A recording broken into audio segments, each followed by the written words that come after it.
It's Brian Preston, the money guy.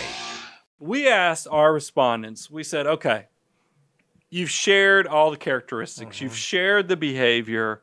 Now I want to get your actual open feedback. Sure. What would you have done differently? Or what are some misconceptions? We actually asked for feedback, and the first thing we asked was, what would they have done differently? Yeah, so one of the, obviously, if you could sit down and talk to a Warren Buffett or a fill in the blank of any person that you perceive to be wildly successful, one of the questions you naturally ask is, in your journey, are there things you would have done differently that would have had a different outcome, either for the positive or for the negative?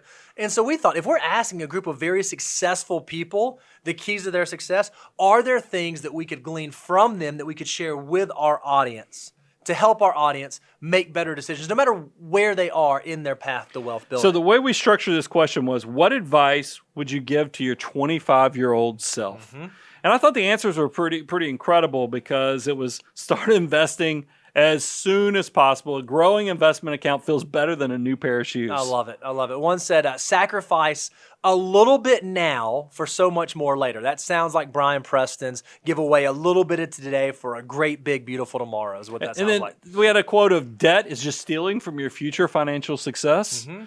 And then one said, although I don't think anything existed like this when I was 25, follow the FOO, follow the financial order of operations. The fact that you're even watching this show and interacting with the show, you already have a leg up moving in that direction. So this is people who've made it through the threshold of becoming millionaires, and yet they still, we've seen a lot of them are first generation. Now we ask them the question, what's the biggest misconception that you and the public have about wealth creation? And I thought the feedback was pretty interesting on this too. Yeah, for like me personally, I said that one of the things I thought was interesting is I was always told that people inherit their wealth. You had to be born into wealth. Well, it was interesting as we asked our clients, one said, I was under the impression that wealth was only for a select few. If you can just save a little early and often, anyone can become wealthy or self-sufficient in retirement. I'm going to say that again. Anyone, no matter where your income is, no matter your socioeconomic status, no matter your education, anyone, if they just practice the behaviors, can attain a level of wealth and success.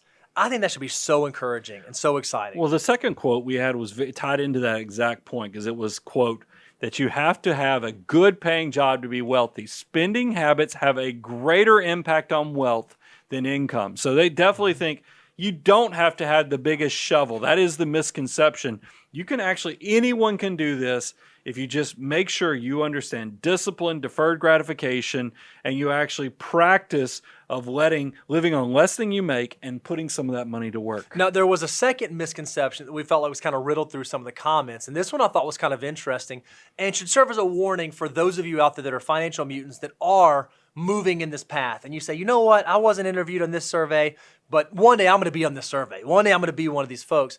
And it was this idea that wealth isn't permanent. Yeah, I mean, that one, I thought this one was kind of cold water, but it was good. But it's a good cold water to kind of wake you up to be aware. So I'm going to read one of these quotes that says that it's a permanent state of being. If they would recognize that it isn't, maybe they would realize that they can be there too. And what I mean by that, because look, we gave you the stat that 92% of our clients inherited less than $100,000. 72% pretty much received nothing. So with that, you have to ask yourself, what's the other side of that stat? If so many are first generation, what's happening to the wealthy people out there? And we know this. The cold, harsh reality is that 70% of second generation wealth loses it. Yep. By third generation, 90% of the wealth is lost, and we have a cleansing, recycling cycle where this starts all over again.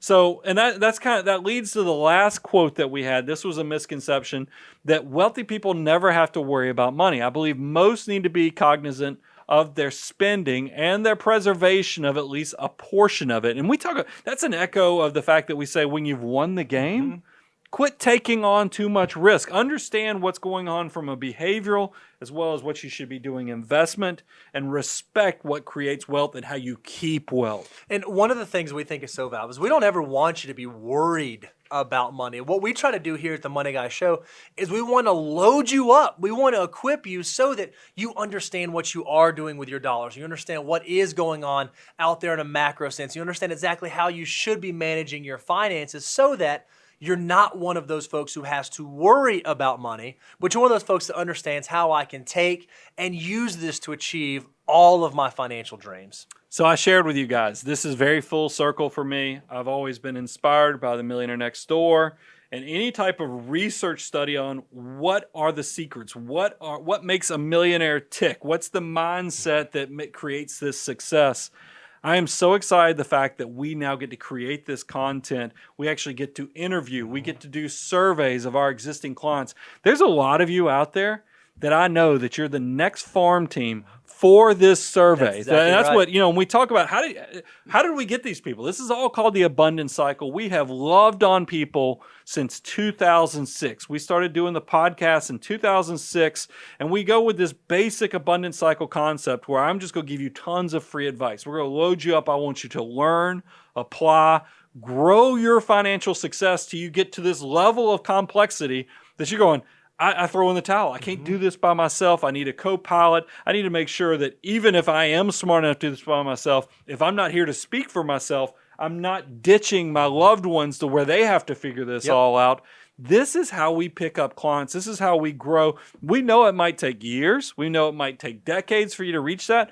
We're patient. We're not going anywhere. But my goal is I would love for the lion's share of you guys reach the level of success so that you can be in next year, 5 year, 10 years wealth surveys that we'll be doing in the future. Even if it is weeks or years or decades in advance, we are going to keep loading you up. We are going to keep letting you learn and apply and learn and apply and learn and apply.